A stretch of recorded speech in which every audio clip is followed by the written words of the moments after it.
How to block on BeReal. That's what I will show you in this video. But before we begin, make sure to subscribe to the channel and ring the bell to get notified whenever a new video is uploaded. With that said, let's get started.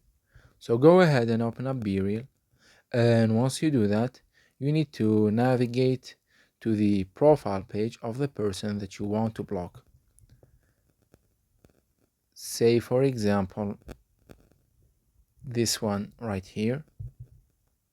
Once you are there, all what you need to do is click on the three dots at the top right corner, and from this pop-up click on block, which is the last option, and as you can see, by doing that, this person has been blocked. It's that easy and simple. So that was it for this video. That's how you can block people on BeReal. If you have any questions, please leave them in the comment section down below. With that said, see you in the next video.